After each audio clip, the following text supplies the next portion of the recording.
Hey, paisanos, it's the Super Teamredeye Super Shitshow, starring R2D2 as Anthony Banky. And today, I don't know. you what? I'll try to do an R2D2 impersonation. A really shitty one. So, today on the Shit Show, we're going to talk about something that I've been wanting to really think about talking about with Fugitive Red Eye for a while. Some of your best memories that you made making videos on the Fugitive Red Eye channel, past and present, Okay. and some of the funnier moments that happened that you still think hold up to this day. So I mean, as far as that goes, I started this 8 years ago almost. So obviously it's been a good long while, but I think for me, I had a lot of fun when we did Horror Fest, and then later on Horror Fest 2. Even though Horror Fest 1 was shit, and Horror Fest 2 never got uploaded. As far as that goes, if you want, I can actually tell you a little bit about Horror Fest 2, even though it never got uploaded, because I still very much distinctly remember the plot of it. Oh, sure, absolutely. I would love to know about Horror Fest 2. What was that like? When did that happen? So, it was probably about 2 months after we did Horror Fest 1, which I know the title says a crappy Halloween special, but really Horror Fest 1 was recorded in April and uploaded the same day, with no editing whatsoever. Horror Fest 2 was much the same. In fact, it was recorded on the same phone as Horror Fest 1 was recorded on. And Horror Fest 2 followed up right after the end of the first one. And the first one's a little bit hard to tell what the hell's going on. But at the end of Horror Fest 1, it's implied that the killer killed all of us. But Horror Fest 2 picks up with me playing the only survivor, trying to get revenge on the killer. And we walked around with these orange plastic shotguns, trying to hunt down the killer. Jacob played the killer, and just like he did in the first one. What happened was, at one point there was this scene where I went to try and hide and spy on the killer, so I climbed on top of my dad's motorhome, which he really didn't like me doing at the time. Remember, this is back when I was 16. Okay. And then I remember I hopped down. I didn't jump down. That would be fucking crazy, because that from the top of a motorhome, there was no way in hell I was doing that. But I climbed down, and then I followed him, and then I believe it ended with me shooting Jacob's character in the face with the little plastic shotgun. And it was one of these ones that had a speaker built into it, so it made a shooty sound every time you shot it. And I believe that's how it ended. Something like that. Man, that sounds actually really, really cool. Unfortunately, there is no way to recover that, because that was on Jacob's old phone that he had. And remember, back then, this was 8 years ago, and this was like a not quite a smartphone, but getting closer to a smartphone. And I remember that phone broke, and he got rid of it. And since it was 8 years ago, I doubt there's any way we'd ever be able to salvage Horror Fest 2. So. How it broke? I don't remember. I think he dropped it or something like that. I don't know. It's been 8 years, like I said. So, in addition to Horror Fest 2, another video we recorded on that phone that got lost was this one called Anunnaki War or Illuminati War or some shit like that. It was based on conspiracy theories, and it was us going to war with reptilian shapeshifters. I'm sure you know that conspiracy theory from all the memes. Yeah. This was way back before those memes existed. And so we recorded a whole video of us fighting the supposed reptilian shapeshifters, and we were too lazy to even have anyone be these reptilians, so we would just have us with the same orange plastic shotguns shooting them, but we wouldn't show what we were shooting, so it would just all be implied. Yeah, those are a couple of memories from the beginning of the channel. Obviously later on we start with the format heavily changed. I do kind of miss those early days, though, because I feel like they had a little bit of a certain charm and how shitty they were. Yeah, they do. They have, they come from a time and period on YouTube when everybody was, nobody really gave a fuck about, views and subs as much as they do nowadays. And it had not, I think people just did videos just for the fun of it, for the sake of having fun, and that's where I feel a lot of people on YouTube these days especially, they kind of forget about that. But you are an exception to that. I mean, yeah, that's the whole reason I do this. I mean, it's not like I have like a ton of viewers or subscribers. I just do what I want when I want, which is why my schedule is so inconsistent, why I make so many different kinds of videos. As I was saying, yeah, at the time, nobody really cared about production value. Whoever had a webcam would just upload whatever. Right. But yeah, I'm currently at 412 subscribers, so hopefully I can come up with something to do for the special. I have no idea what I'm going to do yet. I do have some parts for a snack review recorded. I'm tempted to just implement those into the subscriber special like I did last time, but I don't know if that's kind of a cop-out. Oh, no, totally. You could totally do a snack review. Put the snack review footage in there. Right, and I feel like because I'm a variety channel, I always try to, with my sub-specials, if you notice, they're always like multiple things in one segment, because I try to kind of emphasize the different aspects of my channel. Yeah, absolutely. But I don't have any other segments recorded yet, so I don't know. Okay.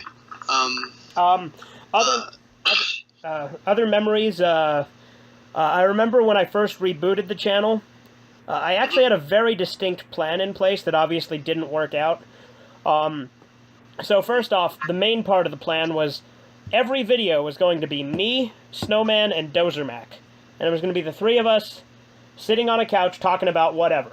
So that's how movies you probably never fucking heard of got started, and that's how cult films was supposed to be too. Pretty much everything on my channel was going to be like that at one point, but Dozermac became increasingly less and less available, and you know, then there became scheduling conflicts and all sorts of stuff. But then on top of that, I branched out and started doing other things too, obviously. But in addition to that original plan for it to always be the three of us, another thing I wanted to do that I was going to talk about this in a later video too, and I might bring it back, but the channel actually used to have a lore. Like, there was this whole deep Fugitive Red Eye lore that I had planned out. And what it was, so this is, I guess, kind of a spoiler because it was a secret video that you could only find through a hidden link. And it's a lore video where, I'll just tell you how to find it, because I don't think anyone's figured it out. The way you find it is you go to, and I'm not going to say exactly how, because I still want there to be some element of mystery, but there's a hint. In Captain Shame, I think episode 14, it flashes up with a number and a time code. What that means is if you go back to that episode, I believe it's hidden inside episode 7, and if I'm not mistaken, the hidden link is somewhere at 2 minutes and 37 seconds. There's a hidden link somewhere on there. Now, you will need to be on a computer to get to it, because it uses an annotation, which is no longer a thing on mobile, and never really was anyway. So you gotta click on the hidden annotation. I won't say exactly where, but if you click on that, that'll lead you to a hidden link that'll take you to a video called Message from the Master. And what Message from the Master was, is it was establishing this evil, malevolent leader that's kind of in the background of the Fugitive Red Eye lore. I never really established his character or came up with too much because, again, the lore kind of got scrapped. But I might bring that back at some point. Another common element of the Fugitive Red Eye lore was there was a character by the name of Ned that was supposed to be our cameraman who we were holding hostage. And that was supposed to be a recurring joke, but it only actually ever made it into maybe 2 or 3 videos. I will say this, too. This is a big thing that would have spoiled the ending of Captain Shame if I'd have finished that series. But there was going to be this big reveal. I don't know if you know the Canon Overfiend character. He's the one that Snowman would voice. You know, the character that mumbles a lot. You know what I'm talking about. Yeah. So, originally there was going to be this big reveal at the end of Captain Shame that he was actually Ned, the cameraman. And that the whole reason he talked like that is because he'd been abused so much by his captors, being us, that it fucked up his ability to talk. Okay. Other than that, there was all sorts of other things I had planned. I was going to have a whole backstory to Snowman and Dozermac that were, of course, fictional. And I will say this, Captain Shame was going to be canon to the Fugitive Red Eye lore, and if I bring it back, Sarge and friends will be as well. I just don't know where to take it. That's really, really interesting. Yeah. What? I just don't know where I'd take it is the only thing if I bring the lore back. I still have to come up with ideas for that. Right. I find it really interesting that there's like an entire story that kind of goes through with some of these videos that you make, you know, and how they kind of go together, and with some of the crew involved with Fugitive Red Eye, and how like some of these like animated series that you make, I wouldn't really call them animated. I'd call them more slideshows, but yeah. You know what it actually kind of reminds me of? What's that? I don't know if you probably already know what I'm going to say if you follow this band, but you like the band Tenacious D? Yeah. I mainly know them from the movie, but... Yeah, well, they have a new album coming out called Post Apocalypto, and there's an entire animated series that is very, very similar to Sergeant Friends. It's all like it was all made supposedly with Jack Black's made it all himself with like it looks like it was made in MS Paint, but it's all what? Which Sergeant Friends was made in MS Paint. That's literally how it's made. Yeah, but the new Tenacious D show, it's all slideshow, and it's like it kind of reminded me a lot of Sergeant very Friends? much. Yes. See, I've never seen that, so I actually did not know about that. So there you go. Are there any? Supposedly, there's a couple of videos that you have now privatized. I'm kind of going off track a little bit, but there were a couple of videos that I noticed that were on your channel from the early days that are now. I can't really find them because I guess you privatized them. But it was the one of them was the rant about 9/11. Yeah, that is unlisted. It's not privatized. I can send people a link if they want it. The only reason I have hidden it is because there's a lot of misinformation I said in it, and I didn't have any sources or anything, so I kind of put that one away just because I know if someday someone comes back and sees it, they're going to be like, oh, this is inaccurate, you're just saying a bunch of conspiracy theory bullshit, and it's not true. Thing is at the time I was a teenager, and I didn't really have any evidence for what I was saying, so I just kind of went out there and talked in front of the webcam. So that one has been unlisted just because I don't want people to get the wrong idea. Oh yeah, understandable, and also there's another video. I mentioned this video many, many times. It's the video where you're kind of talking about TV censorship when you were like 18 and how your views have totally changed since then. Oh, yeah, no, so I was actually still, I think, 16 or 17 at that time. You're talking about the rant about censorship, and yeah, that one I also privatized. That one, I think that one is also just unlisted. I don't think it's fully privatized. I have very few videos that are fully privatized. There are a few, but most of them are just unlisted. That one is unlisted primarily because my views completely changed on censorship. Back then, I was a little goody-goody, and I wanted things to be, like, family-friendly and scrubbed clean if they're on the TV. I since have changed my views on that, and I was like, fuck that, that is the dumbest shit I've ever said, so that's why that one's hidden away. When you want everything to be, like, family-friendly, it's like, you kind of remind me of Butch Hartman with his whole situation with his... Oaxis? His whole skit. Yeah, yes. You kind of reminded me of that in a way. Yeah, I used to... At the time, I was going through this, like, sort of phase where I was kind of, people change over time, and that's... I don't want people to get the wrong idea with that one either. I'm glad you saw the good ways. Back to what I was saying of memories. So, after you rebooted the channel, you made quite a bit of random videos throughout, the first couple years of Fugitive Red Eye, but, there were videos that you, mostly random videos that you, of series that, probably didn't make it or something that you probably had an idea for at one point and then decided not to do it anymore. So, and some basically random videos, but during that period of time, what would you say is one of the funnier and some of your favorite moments from it? Let's say the first 3 years of the reboot. So the first 3 years of so when I divide it up, I usually refer to it as Gen 1 Red Eye, is the 2010 through 2012 bullshit, and then the reboot I refer to as Gen 2. I don't know if I consider now to be Gen 2 or Gen 3, but we'll focus on the beginning of Gen 2, like I said. Kind of like how Pokemon is referred to in generations, but, not Pokemon. Right, exactly. But, so yeah, as far as that goes, I think probably, like, one of the most fun was just, like, when we first started doing the snack reviews, I had so much fun with those, just, especially when it was all of us together. Those were probably some of my favorites, just going out buying all this weird shit and then eating it. Like, one of the ones I thought was kind of funny was the one where me and Danny went out and bought a bunch of baby food and started eating it. Yes.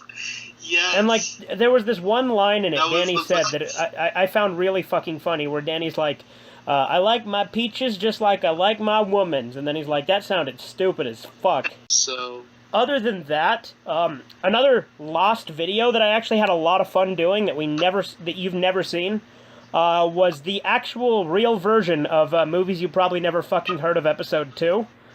That was one of the funner ones we did, and the part that was good about it was we didn't even really talk about the movie at all. For half of the video, we just talked about Red Bull and Tums. It was really stupid, but I loved it. Red Bull and Tums? Yes. Like, I know that so doesn't how did that video get lost?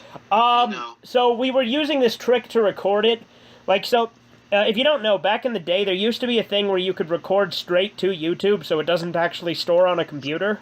Oh, yeah, that's right. So, it was using that technique that we recorded, like, the first couple videos of the reboot. Mm-hmm. And, in fact, that's actually the way I recorded all the videos before the reboot, too. After Movies You Probably Never Fucking Heard of Episode 2 failed, I kind of tried to move away from that and tried storing it on a computer and then uploading it to make it easier. Okay. But in Movies You Probably Never Fucking Heard of Episode 2, like, we were talking about that movie, Three Ninjas High Noon at Mega Mountain, right? We started talking about that, but then we got on the topic of how that movie was nothing but product placement, and so we went on this big, long, product placement thing about how Red Bull was really great. I don't remember how all it went, but it was really dumb, and I loved it. And then later on, we went on this whole thing about how Tums are great antacids, because we started talking about how one of the kids' name was Tum Tum. So we were talking about how Tums were great for your antacid, and then they're like, man, I really fucking hate product placement, but then we were ironically doing product placement in the video. What movie was this again? Three Ninjas High Noon at Mega Mountain. We actually mentioned the movie. Like, the thing is another part of that lost episode, we said the title of the movie so many times just because it's so ridiculously long. At one point, we just repeated it over and over again for no reason. And that was so Episode 1 and 2 were the only Movies You Probably Never Fucking Heard of to prominently feature Dozer Mac, too. Because starting with Episode 3, it became mostly just me and Snowman. And then there's been one episode so far with me and Trevor. Incidentally, me and Snowman are going to record another one, based on this short film we saw on Amazon Video called Furry Fury, and it's fucking horrible, so that'll be nice. Furry Fury. Yeah, it's a Mad Max parody with a bunch of people in furry suits. That actually exists? Yeah. Wow. And then another one me and Trevor are going to do. So that one I'm doing with Kyler, and then the one after that I'm going to do with Trevor called Shaolin Grandma. Shaolin Grandma. It's about an old lady who is a prostitute and also really good at martial arts. What's this movie from? Shaolin Grandma? Yeah. I don't know, I found it at FYE and I just bought it. FYE has some of the weirdest shit, I swear. I always go, huh? No, go on. It's like I always go there, and I always, like, you know, I always see, like, some of the weirdest shit. But anyway,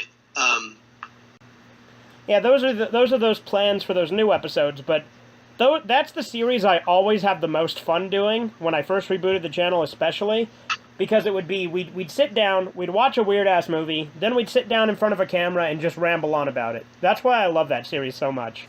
It's not it's a review, but it's, like, more of, like, a rambling of the movie you just watched. Right, and like I said, Episode 2, the reason I liked that one so much is because we didn't even really talk about the movie. We talked about Red Bull, we talked about Tums, and we said the title of the movie over and over and over again. So after it got lost, you know, I noticed you recorded a 2.1 episode with just you, and, like, wearing, like, yeah, so that goes back to the lore. Another character in the lore was going to be this character by the name of the Anonymous Hipster. and he has a Guy Fawkes mask and a fedora. And what he was going to be is anytime a video was lost, I was going to redo it as that character. His primary role was going to be to replace missing videos. Interesting. And that video wasn't just me. It actually had Dozer Mac behind the camera, and he did talk a little bit in it as well. That's cool. So, how come you kind of stopped? How come you abandoned that project? Or that idea project? Yeah. I just kind of stopped doing it. There's no real reason for it. I didn't do it again because I never got the opportunity. You think you'll ever bring back the anonymous hipster? I mean, if I bring back the lore, I will. Yeah, I mean, another part of the lore was going to be Tubba. Tubba was going to try to take over the channel, but now, in this newest episode, me and Corbin actually recorded a couple weeks back of Sergeant Friends. I actually put Tubba into the Sergeant Friends universe as well. I noticed, like, in one, like, early episode of, like, movies you probably never fucking heard of, is that, Dozer Mac was, like, vaping in your room. Oh, yeah. That was the first episode, Now Eat the Movie. Do people really smoke in your house? Oh, no. He did that strictly for the video. So, another thing, if you notice, I have a habit of starting series and then not continuing them. Like, that's a problem I try to fix, but, like, I have all these new series that I start and then I never do another episode. Right. Yeah. So in some cases, I bring them back way later, like overanalyzing. There was, like, I did the first episode, and then I didn't do the second one until, like, a year later. Okay. And then now I try to do overanalyzing on a regular basis. Right, you made, like, a whole playlist and even a video of, like, a compilation of all the overanalyzings recently, so people can look at that if they wanted. Well, and I'm tempted to make a full seasons playlist, because there's been a couple other compilations I've done, and if I have a playlist just for those compilations, it might be easier, too. Okay. Because It's really cool. There's the Movies You Probably Never Fucking Heard Of Season 1 video that has the first, I think, 4 episodes. There was Tub of the Heart Director's Cut, which has all 3 episodes. Yes. There was, what was there? There was a Snackathon 2015, which had every single snack review that I did in the year 2015. Okay, yeah. I know that video. I do want to do a Snackathon 2016 as well. Possibly. But, I don't know. If you notice, most of the time the snack reviews, I try to put everyone in it that I can. But every now and then there will be a few different snacks that it'll just be me, even though the video has all of us in it. There'll be some portions of it that are just me. Yeah, like, in one part there, you were, like, in the middle of, like, it was, like, in the middle of one of the videos, you were talking about the time you tried the best damn root beer. Uh-huh. And you're like, you really taste the alcohol, and then it's, like, and then the next shot is, like, you know, all the rest of you together, or it could have been something else, but I don't remember. Right, well, the Best Damn Root Beer, I actually, if you remember, that one I incorporated into the 300 subscriber special rather than making into a regular snack review. Yeah, that's right. I forgot about that. Because that was originally going to be a snack review, but since I was working on the 300 subscriber special at the time and I didn't have a ton of snack review footage, I decided to put that in with the special. Pretty cool. Speaking of snack reviews, I must ask. Made me kind of curious to ask this before.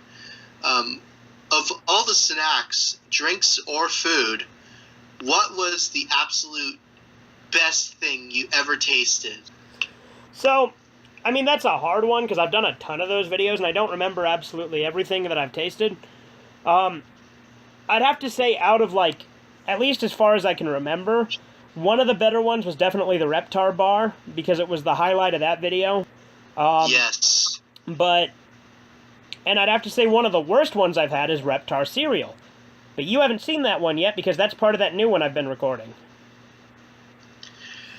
Yeah, I've heard different, like, things about Reptar cereal. It's just, like, really plain cereal that's just, like, not... It has, like, no flavor. There's no flavor whatsoever? No, not really. Like, I couldn't even really taste a hint of anything. Trevor said it tasted kind of like Fruit Loops to him, but it was very subtle. But, like, even then, it's got, like, hardly any flavor. Interesting. And it is not round nor mean, nor does it turn milk green, so you don't want to tear open his mouth and pour it out, and it does not make you want to shout, Reptar, Reptar, I want Reptar. Right. Other than Jacob that, thinks it's awkward as fuck that I remember every word to the Reptar cereal song. yeah, of course. Yeah, I mean, What I want them to make chocolate cheese. You know, the if you like chocolate with gum underneath, you know, the caramel chocolate cheese that they have in Rugrats. I want them to make that and see how that is. speaking of that, you know, kind of going off topic in a way. That's fine. That's the whole point of the shit show. Yeah. Foods that you always want from cartoons, TV shows that you always want to try as a kid. Cheesy Poofs. They actually had those, but I never tried them. Me either. Well, that's because I think I was like, for one, I was too young to actually. I hadn't even watched the show at the time they had them because it was like during like the first 3 seasons, and I was a little kid at that time. Yeah, because it was like South Park started in like '97, and I was like 3 in '97 or something like that. Right. So, I think the Cheesy Poofs actual snack came out in like '99, so I would have only been 5, and I hadn't seen the show yet. Yeah, they should bring those back. Any other snacks that you watched from a TV show that you always wanted to try? The Funtum Curry Bun from Black Butler. As a kid, I always wanted to try Purple Flurp. Oh yeah, same. I remember whenever there was a phase I went through when I got grape soda that I would refer to it as Purple Flurp. There was another episode from Jimmy Neutron. It was like those crunchy purple snacks. I forgot what those are called. I want to try those book gum, the one that you chew and it makes you like it's like reading a book, but you're chewing it. Yeah, that I always wanted to try that too. Of course, Krabby Patties. Absolutely, obviously Krabby. I want one of those big beach ball sized Jawbreakers from Ed, Edd n Eddy. Yes. It'd be really impractical, and it would honestly probably get gross from you having to set it down, and it would probably get stuff stuck to it. But still. But yeah. Yeah, good times. Worry about those. But anyway, back to topic. So, so after that happened, you made, now we're going into 2016, 2017, continuing on, some of your other videos. You did mention, this is kind of, in 2017, this is kind of when you really start to get a variety of, stuff. You start to do prank calls to scammers. Yeah, and I do plan to bring that back. In fact, someone who's really close to me got scammed. I know I've talked to you a little bit about this off the video as well. And I wanted to get back at them, but I forgot, I didn't get around to calling them that night. But I do plan to start doing that again, especially because of this. Yeah, what made you kind of start doing those scam videos, baiting videos in the first place? Did you watch other people do it? Yeah. As a matter of fact, so I used to watch Onage pranks all the time. But after I got done really watching Onage pranks, I started watching these soundboard prank calls from this guy whose channel was called Pranker.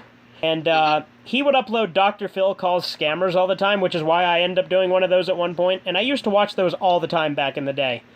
He didn't just call scammers, he called all sorts of regular people too. But the scammer ones were the funniest. Right. And so later on, I started watching other people call scammers. I think probably some of my favorites are the Hoax Hotel. I love the Hoax Hotel. Another really good one was Steve Miller. He doesn't really do anything anymore, but he used to do tech support scam baiting where he would let them connect to his Windows XP virtual machine that he had custom made, and it had all sorts of problems with it. It was really funny. Other than him, there's a new one I've actually just recently started watching called Kitboga. I love the stuff he does. Okay. And obviously I really like IRS, IREX scammers. He tries to focus on the IRS scammers, but he calls other ones too. Right. And then there's, of course, Scambait Central. And what he primarily does is he calls up those Nigerian scammers, the ones that, you send me money now and I can send you more money later, you know what I mean? Yeah. That's really cool. There was one YouTube channel that I was watching. He's a scammer I like too. I don't know if you've heard about it. I think his name is, if I'm I'm going to double check if I'm correct on this. His name is Joe. Let's see. Is it the right one? Yes, Joe Scambait. You know about this guy? I've seen a couple of his videos. Yeah, he's that guy with like the baseball cap and the beard, right? Yeah. Yeah, I've seen a couple of his videos. Yeah, there's another one I've seen before. But in my opinion, you do it the best. I mean, I personally don't agree. I think Hoax Hotel is way better, but I do appreciate that. Yeah. I mean, I'm not saying all those other guys aren't legit. I mean, I'm sure they're very much legit, but with you, I know 100%. Like, there's no bullshit involved. Oh, yeah. Well, and, like, the thing I like about, like, so, for instance, Hoax Hotel, he's done a couple of live streams where he calls them live. That's one way you know that he's legit. Same thing with IRS, IREX scammers. And oh, yeah. So, like, but, like, what I do is, like, whenever IRS, IREX scammers is streaming, he has a few numbers he's already pre-planned, but if those don't work, he'll see if anyone in the chat has phone numbers to give him.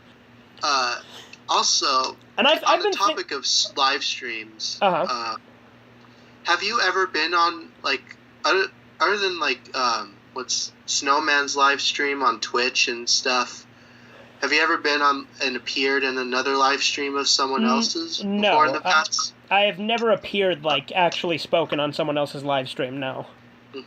If you were to, what would it be for? And who would you love to be on a live stream with? I mean, hell, I'm willing to talk to anyone. I'm not going to go on, like a political debate or anything like that, because that's not what I'm all about, but... Yeah. But, like, yeah. I'm open to talk on whatever. If someone asked me to... Like, there was this one guy, actually, asking me if I wanted to do some voiceover work for his channel.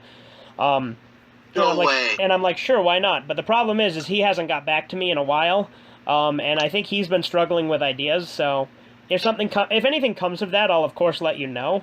I know it's not a live stream, but I used to appear on my friend Gaming Retextured's channel all the time in a trolling series we used to do by messing with people on Xbox Live. Right. But I think you already knew that, so... Yeah. In fact, that's where that was the first time I introduced the world to Sergeant Bastard. I'd come up with him before that, but that was the first time I had ever actually done it online. And that was during that 3-year gap where I didn't upload. Part of that time I was on his channel. Has there been any ideas that you've had in the past for Fugitive Red Eye that you made them and then you look back at them saying, man, I really should have put in another idea in that, or I really regret not doing this at that time? Oh yeah, all the time, dude. Like, there's, like, little things that I forget to put into videos, because, as you probably know, I script almost nothing. Like, I almost never script a video. So yeah, so when I'm doing a video, I'm coming up with it all on the spot. Like, I get an idea of what I'm going to say, but I don't ever write anything down. I just start up the recorder, say what I have to say, and then edit out anything that I fuck up on. So it's like on the spot. Yeah. So you said almost never make a script, but what was the videos that you made that you used a script for? There's only been maybe, I think, 2, possibly 3. And the first one, I make it very obvious that it was scripted. It was called Super Serious PSAs Deforestation. That was scripted. But I didn't come up with the script. What the script actually was me using YouTube's automatic subtitles on one of my older videos, and it came up with a bunch of gibberish, so I read that script as if it was a video. Okay, so I guess that counts. And then the other one, I originally wrote this paper for a college class about censorship. And so then later on I did a video talking about why I hate censorship, and that one's still up. That's not the one that I've taken down. This is the one that I still agree with very much. So that one, it's called Why I Hate Censorship Rant, something like that. That one was scripted using a paper that I had written for a college class, but I repurposed it for that video. Okay, understand. And there is also a moral oral ranking video that I haven't finished yet, which is partially scripted and partially not scripted. Okay. You know, it's funny, remember that one time when you were live streaming and you mentioned moral oral, and Corbin was like, moral oral sex? Remember that? I don't know, Corbin says a lot of things. No, no, and then he's like, and you were like, that's not how you pronounce it, oral. Oh yeah, I'm like, yeah, that's not how you spell oral, you fucking moron. So yeah, that's another example. So within the past, I would say, last year, maybe this year, what were some of your better memories from what you made, any video that you made within these past couple of years? Like, your favorite videos, basically, is what I'm trying to ask. I've really liked how Overanalyzing's turned out. I've really liked the way I've developed that series. And I personally think that, like, those kind of videos tend to be better when I make them. I mean, like, I feel they turn out better.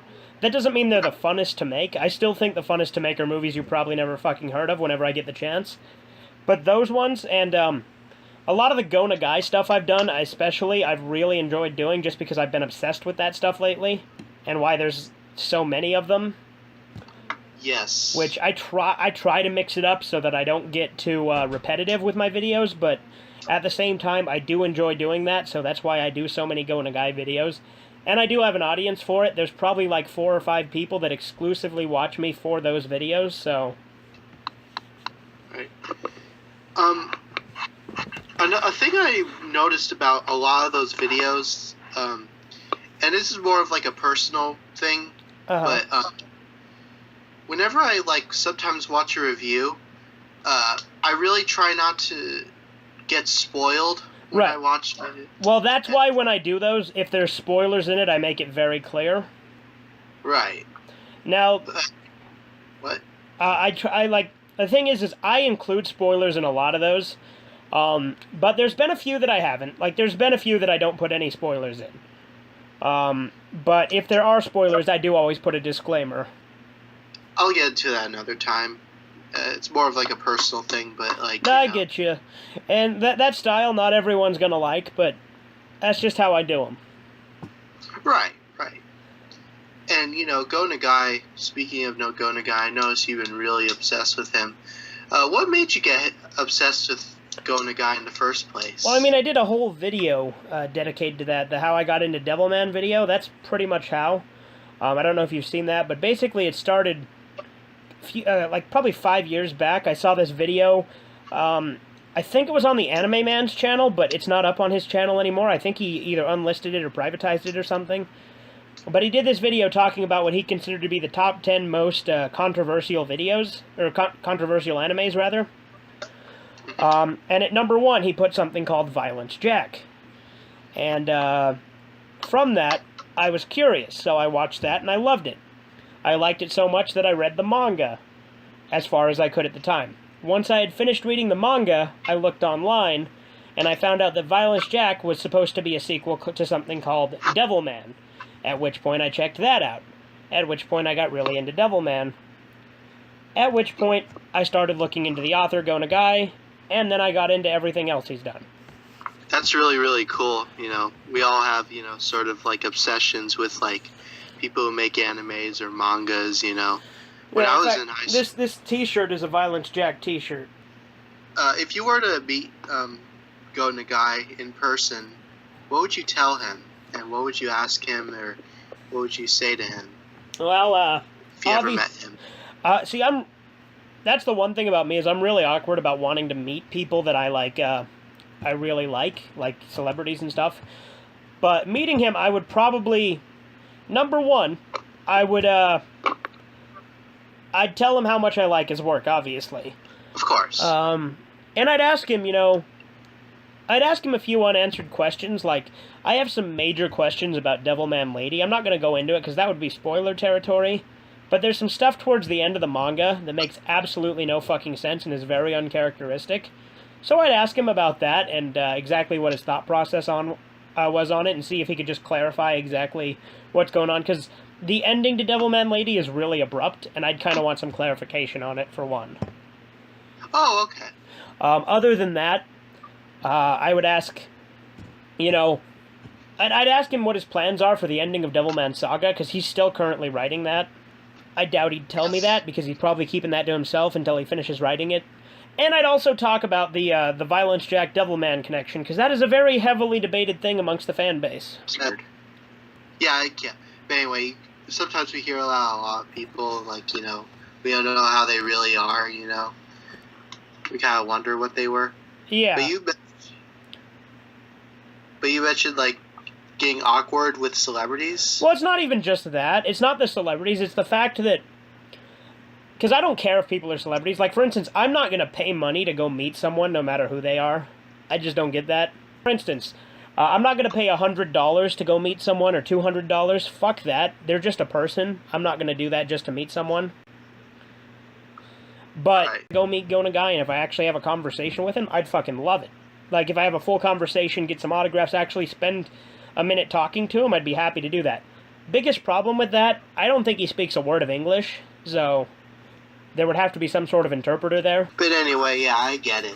With all these sort of celebrities, like, asking $80 for an autograph. Stan Lee, anyone? Fucking Tim Curry was $200, and I could have met him, but I didn't spend $200. Fuck that.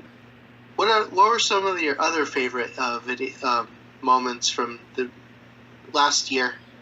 Now we're into the year, the current year of your channel. What would you say is like some of your favorite moments?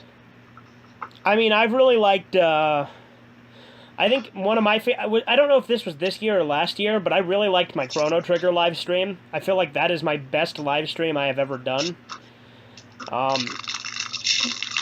Just because I feel like I had something actually funny to say the whole time, and it's one of the few instances where I felt like that. Like, but the Chrono Trigger one was probably my favorite live stream I've ever done. Again, I don't remember if that was late last year or early this year, though. Yeah.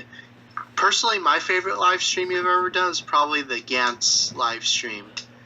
Yeah, and that one I actually, that live stream is unlisted. However, the individual parts, because if you remember, I did that one as a live stream, but then I edited it down into the rest of my playthrough, into separate parts. Right. I remember looking at how satisfied you were at the end when you beat the game. I remember thinking, like, at the time, like, man, this game is pretty short for... Oh, yeah. It's like a 3-hour game. For a PS2 game, that's actually really... You would expect it, especially for at that time, which was a huge... Well, I don't know if I would consider Gantz a huge series, like, with a cult following. I would say it definitely has one now.